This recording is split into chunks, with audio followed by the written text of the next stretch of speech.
Olá, boa noite. Boa noite. Polícia Federal diz que reforma do sítio em Atibaia, atribuída ao ex-presidente Lula, foi paga pela Odebrecht via Caixa 2. O dinheiro teria saído de obras da Petrobras, de outros órgãos públicos e contratos no exterior. Ministro Edson Fachin autoriza novo inquérito para investigar políticos do MDB. A investigação vai apurar repasses de mais de 40 milhões de reais da JBS Friboi. Presidente do INSS, Francisco Lopes, é demitido. A queda ocorre após denúncias de que contratou empresa de informática mesmo com parecer técnico contrário. E em CPI, no Senado, o técnico de ginástica, Fernando de Carvalho Lopes, afirma que é vítima de vingança. Ele é acusado de abuso sexual por atletas e ex-atletas. Você acompanha essas e outras notícias após o intervalo. Até já! Depois de 5 dias foragidos, ex-vereador de Diadema, Manuel Eduardo Marinho, o maninho do PT e o filho dele, Leandro, se entregaram à polícia. Eles são acusados de tentar matar um empresário em frente ao Instituto Lula no dia em que foi decretada a prisão do ex-presidente. Maninho e Leandro se entregaram em uma delegacia do centro de São Paulo e foram levados para o departamento de capturas, que fica no prédio do DHPP. O ex-vereador de Diadema e o filho tiveram a prisão preventiva decretada na semana passada e estavam foragidos. Na última segunda-feira, a Justiça negou o pedido de habeas corpus feito pela defesa. Hoje mesmo, após passarem por exames de corpo de delito, eles foram levados para a penitenciária de Tremembé, no interior do estado. Maninho e Leandro são acusados de tentativa de homicídio durante a agressão do empresário Carlos Alberto Bettoni em frente ao Instituto Lula. O caso aconteceu no dia em que o juiz Sérgio Moro decretou a prisão do ex-presidente. Durante a briga, Carlos Alberto bateu a cabeça em um veículo que passava pela rua e sofreu traumatismo craniano. Ficou mais de 20 dias internado. Agora, ele já não corre mais risco. Por telefone, a advogada dos acusados disse que vai pedir para revogar a prisão preventiva e alega que não houve tentativa de homicídio e sim lesão corporal. Em CPI no Senado, que investiga maus tratos contra crianças e adolescentes, técnico de ginástica afirmou que é vítima de vingança. Ele foi acusado de abuso por atletas e ex-atletas. O ex-técnico da Seleção Brasileira de Ginástica, Fernando de Carvalho de Lopes, falou pela primeira vez sobre as denúncias de que teria abusado sexualmente de mais de 40 atletas. Ele disse que é inocente e que o movimento dos ginastas é vingança, porque ele era um treinador rígido e chegou a interferir no salário e nas bolsas dos atletas. Eu trabalho há 20 anos. Eu não trabalho há 20 meses e nem há 20 dias. A partir do momento que uma acusação dessa é feita em meu nome, sobre um assédio sexual, eu entendo que é uma denúncia muito grave e muito difícil de lidar, principalmente com quem sofre. Eu sou pai. Eu sou o primeiro a falar que eu sou contra tudo isso e correria atrás de todos os direitos possíveis para os meus filhos. Mas entendo também que no volume que é colocado sobre mim, da forma que é feita as falas e acusações, eu não vejo outra coisa a não ser a vingança. Os senadores apresentaram alguns dos casos que vieram a público, como a denúncia de que ele tomava banho com os atletas. O presidente da CPI, Magno Malta, do PR, pediu e recebeu a autorização do técnico para a quebra de sigilo. Ao menos 2 jovens maiores de idade que já prestaram depoimento à polícia também devem ser convocados a depor. O ex-PM Orlando Oliveira, conhecido como Orlando de Curicica, prestou depoimento e negou participação nos assassinatos da vereadora Marielle Franco e do motorista dela, Anderson Gomes.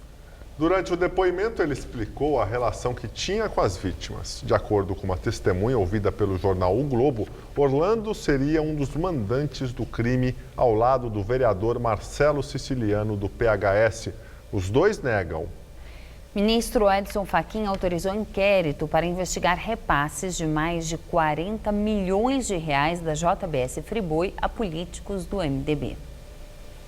Fachin atendeu a um pedido da Procuradoria-Geral da República. E este novo inquérito terá como base, além da delação de executivos do grupo frigorífico, outro acordo de delação, o de Sérgio Machado. O ex-senador e ex-presidente da Transpetro, ligado ao MDB, disse aos investigadores que chegou ao conhecimento dele que a JBS faria doações à bancada do MDB do Senado em 2014, no valor de 40 milhões de reais a pedido do PT. Já Ricardo Saldi disse que o repasse foi maior, 46 milhões de reais. Segundo o ex-executivo da JBS, o pagamento se tratava de uma vantagem indevida, uma vez que dirigentes do PT estariam comprando o apoio de MDBistas para as eleições de 2014, como forma de assegurar a aliança entre os partidos. E, de acordo com os delatores, seriam beneficiados com a doação os senadores Renan Calheiros, Jader Barbalho, Romero Jucá, Eduardo Braga, Edson Lobão, Valdir Raupp e Roberto Requião, além do presidente do Senado, Eunício Oliveira, e Vitaldo Rego, ex-parlamentar e atual ministro do TCU. E o relator da Lava Jato, Edson Fachin, também autorizou a prorrogação por mais 60 dias de um outro inquérito contra os políticos do MDB e também do presidente da Câmara, Rodrigo Maia, do DEM. Eles são acusados de recebimento de 7 milhões de reais da Odebrecht. A Polícia Federal e a Procuradoria sustentaram que ainda estão pendentes a tomada do depoimento de uma testemunha e que ainda falta o amplo acesso aos sistemas de comunicação e contabilidade paralela da empreiteira. Este inquérito em andamento já investiga os senadores do MDB, Renan, Jucá, Eunício e o deputado Lúcio Vieira Lima. Os parlamentares são acusados de receber propina e de atuarem na aprovação de uma medida provisória que beneficiou a Odebrecht. Eles negam as acusações. E neste novo inquérito, além dos senadores do MDB, também vai prestar depoimento o ex-ministro da Fazenda, Guido Mantega, do PT. Na delação, executivos da JBS Friboi disseram que negociaram valores de propina com o petista. O ex-titular do Ministério da Fazenda nega. Laudo de peritos da Polícia Federal de Curitiba afirma que a reforma do sítio em Atibaia, atribuído ao ex-presidente Lula, foi paga pela Odebrecht via Caixa 2. O documento confirma o que disse o engenheiro da empreiteira Emir Diniz Costa Júnior. Ele, que também é réu no processo, afirmou em delação premiada ter recebido do Departamento de Propina da Odebrecht 700 mil reais para custear a compra de materiais e serviços relacionados à obra.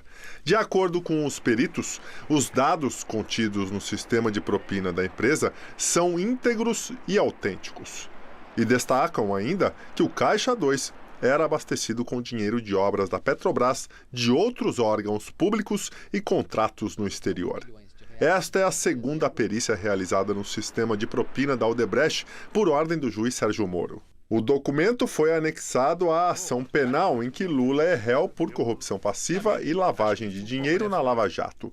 Atualmente, o ex-presidente está preso em Curitiba, cumprindo pena pela condenação no caso do Triplex em Guarujá. A defesa de Lula afirma que o ex-presidente nunca recebeu ou solicitou qualquer benefício, favorecimento ou vantagem indevida de qualquer empresa. Em nota, a defesa do ex-presidente Lula disse que o laudo divulgado hoje pela Polícia Federal não traz nenhuma referência às reformas do sítio de Atibaia. O advogado Cristiano Zanin reiterou que o ex-presidente Lula jamais recebeu qualquer vantagem indevida da Odebrecht ou de qualquer outra empresa. O presidente do INSS, Francisco Lopes, foi demitido hoje depois de denúncias de que o órgão contratou uma empresa por quase 9 milhões de reais para fornecer programas de computador que não tinham utilidade para o Instituto. O caso foi revelado pelo jornal O Globo. Segundo a reportagem, é em uma pequena sala comercial em Brasília que funciona a empresa RSX Informática, que mais se parece com uma distribuidora de bebidas, mas que o governo federal paga como uma companhia especializada no desenvolvimento de softwares de última geração. Em outro trecho, o texto destaca que no mês passado ela fechou um contrato de R$8.800.000 para vender ao INSS um programa de computador. O INSS já teria liberado 4 milhões sem obter nenhum serviço e o presidente do Instituto teria admitido o gasto sem verificar a procedência da empresa.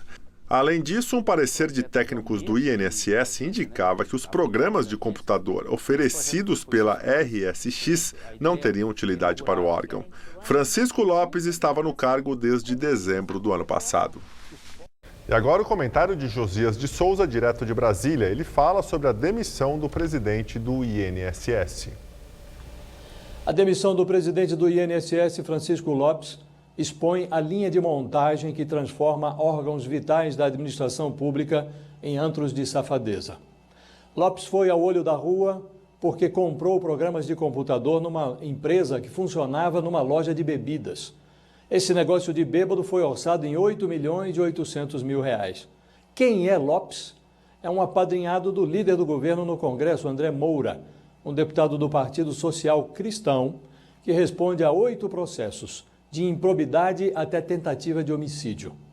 Flagrada pelo jornal O Globo, a compra de softwares na Casa de Vinhos forçou o Planalto a agir. O chefe da Casa Civil, Eliseu Padilha, denunciado por corrupção, consultou o multiprocessado André Moura, que tentou segurar o seu afilhado na presidência do INSS.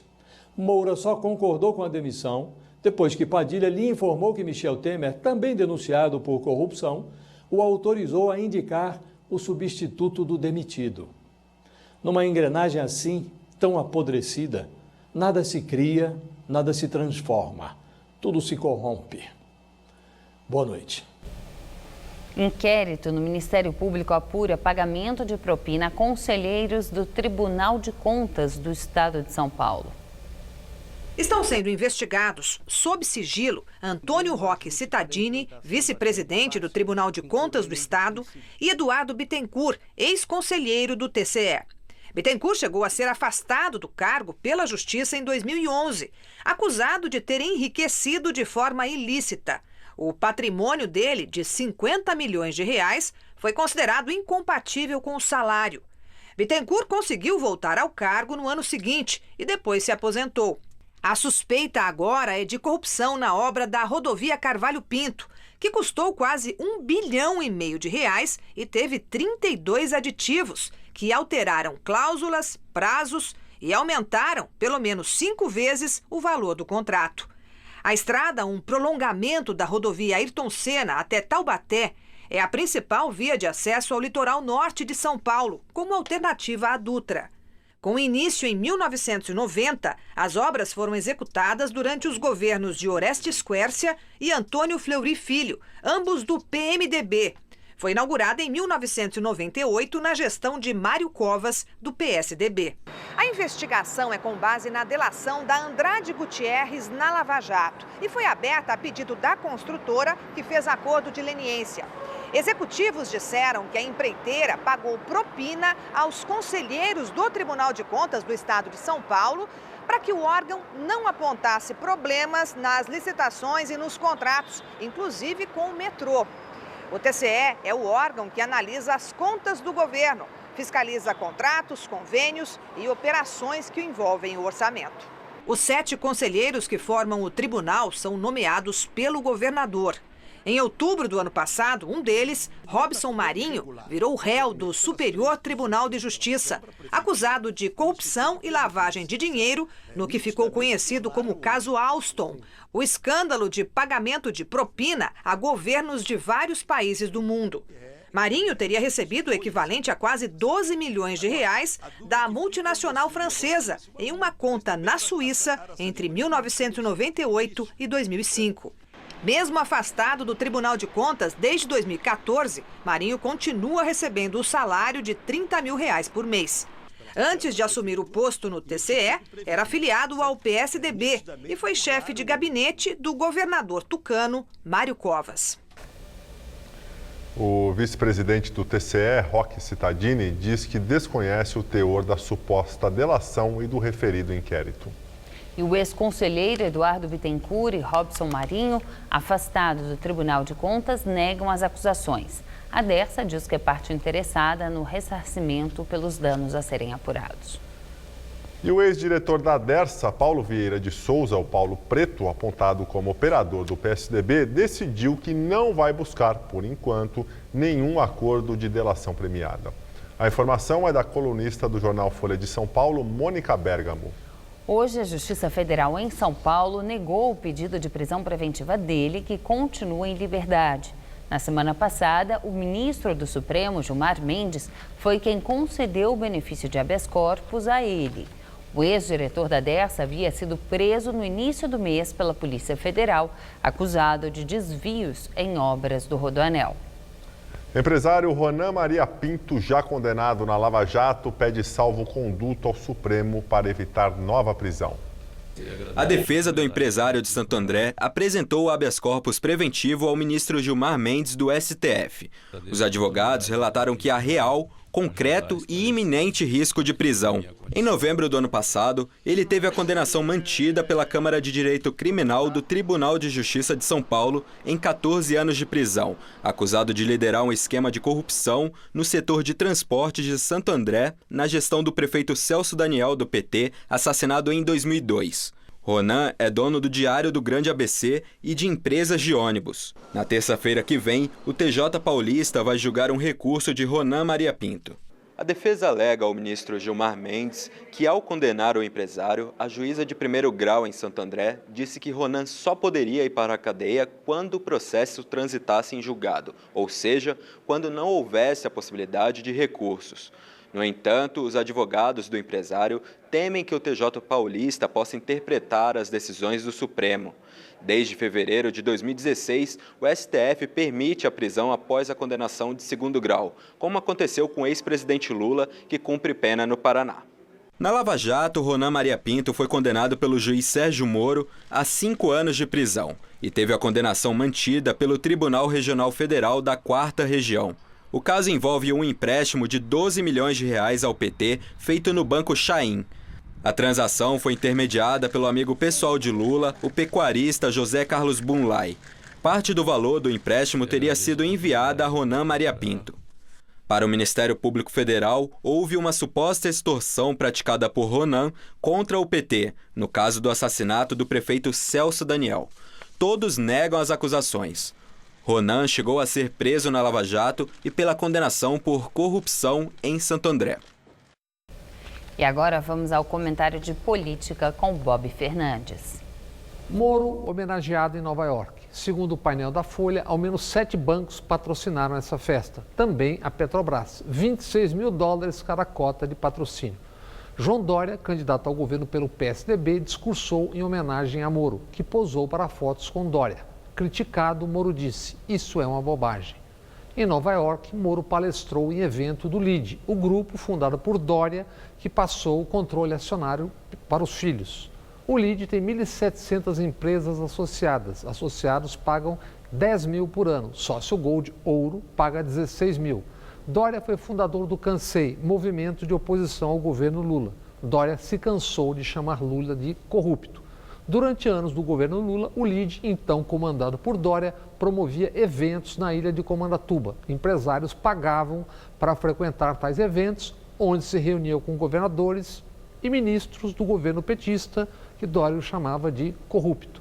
A propósito, ainda de Moro, vendido em leilão o triplex que o juiz diz ser de Lula, comprado pelo empresário Fernando Costa Gontijo, de Brasília. Nesta quarta, a Rede Paraibana de Notícias noticiou em seu site: empresário que arrematou o triplex de Lula teve pendência judicial na Paraíba, condenação por improbidade no âmbito da Operação Confraria em 2005. Diz a RPN, Gontijo alega ter sido vítima de uma confusão e que sua versão foi encampada no final do processo. Outros processos caminham, mas 91% dos deputados envolvidos na Lava Jato disputarão reeleição, relata o Estadão. Com a nova regra do Supremo, se reeleitos serão julgados na primeira instância. Ou seja, feito o serviço, agora todos, como Aécio e Alckmin do PSDB, serão investigados nos seus biomas, nos territórios onde construíram alianças e poder. E Paulo Preto solto por ordem de Gilmar Mendes, desistiu de delatar por hora. Boa noite. A economia brasileira registrou retração de 0,13% no primeiro trimestre de 2018. É o que indica o Índice de Atividade Econômica, uma espécie de prévia do PIB divulgado hoje pelo Banco Central. O recuo foi verificado na comparação com o último trimestre do ano passado. Já quando comparado ao resultado do primeiro trimestre de 2017, o índice indica alta de 0,86%. O Comitê de Política Monetária do Banco Central manteve a taxa de juros básica da economia brasileira em 6,5% ao ano. A decisão unânime, que surpreendeu o mercado, encerrou a série de 12 cortes consecutivos. Segundo os técnicos do Copom, a medida foi necessária devido ao cenário externo adverso e à volatilidade do mercado financeiro. A taxa se mantém no valor mais baixo desde sua criação em 1996. E agora o comentário de economia com Vinícius Torres Freire. Para algum infeliz que gosta de más notícias, hoje tivemos um prato cheio delas. Para começar, a economia ficou praticamente estagnada no primeiro trimestre. Pelo menos segundo uma medida do Banco Central que tenta antecipar qual vai ser o crescimento do PIB, o crescimento econômico. O resultado oficial sai mesmo apenas no final deste mês pelo IBGE. A segunda má notícia saiu agora há pouco. O Banco Central decidiu manter a taxa básica de juros da economia, o piso dos juros do país. Os juros do BC vinham caindo desde o final de 2016. O que houve? Quando a economia está fraca, a inflação está e tende a ficar baixa, como agora, o Banco Central tende a reduzir a taxa de juros também, porque juros menores estimulam mais consumo e mais investimento. Mas temos esse problema com o dólar, que subiu e ninguém ainda sabe onde vai parar. O dólar está ficando forte em todo o mundo. Dólar mais caro pode ter efeito nos preços daqui, nos produtos importados e também naqueles que são feitos aqui, mas podem ser exportados. Isto é, pode aumentar de pão até a gasolina, passando por eletrônicos e roupas. Os preços vão subir? Não sabemos. Está difícil repassar aumento para os consumidores, que já estão comprando pouco e comprariam ainda menos se os preços ficarem mais altos.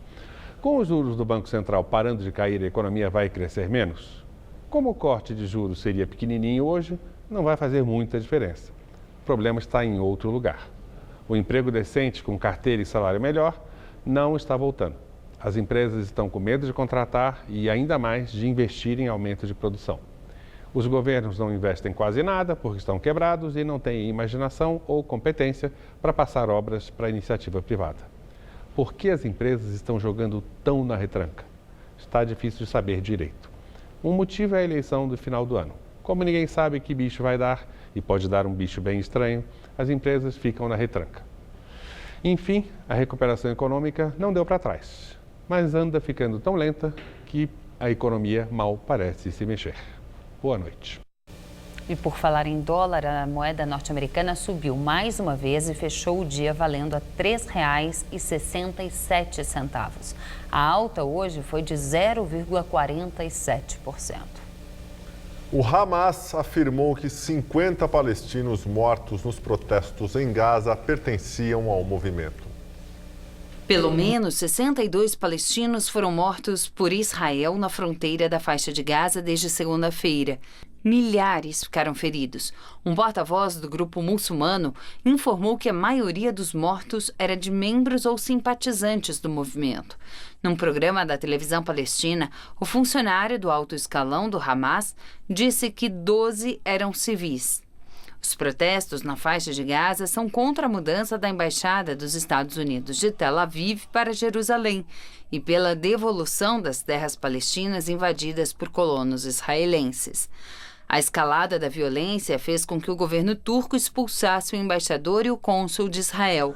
Em reação, Israel expulsou o cônsul turco de Jerusalém.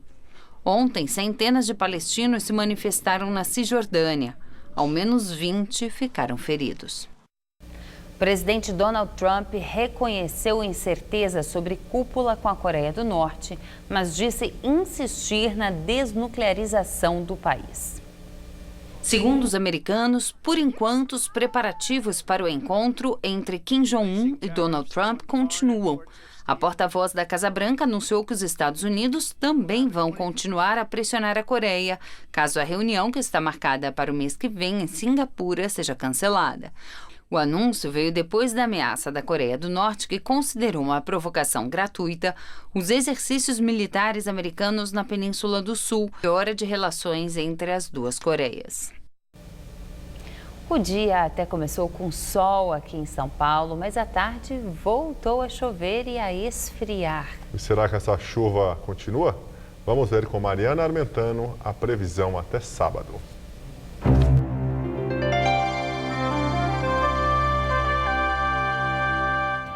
Aqui na Grande São Paulo, chove de forma passageira apenas pela manhã, mas o dia ainda terá muita nebulosidade com poucas aberturas de sol. Nessa madrugada, mínima de 17 e máxima amanhã só de 23 graus. Aí na sexta-feira, há uma pequena chance de chuva à noite e as temperaturas ficam entre 16 e 27 graus por aqui, mas é no sábado que uma nova frente fria pode provocar bastante chuva. As temperaturas devem ficar entre 17 e 25 graus. Nós ficamos por aqui. A edição de hoje pode ser vista no site do Jornal da Gazeta. Uma ótima noite para você. Tchau, Gabriel. Tchau, Juliana. Até amanhã. Muito obrigado pela companhia. Tenha uma excelente noite. E fica agora com o Rony Von no Todo Seu. Até amanhã. Conheça o projeto Gastronomia Periférica com o chefe Edson Leite, no Revista da Cidade desta quinta, 9h30 da manhã.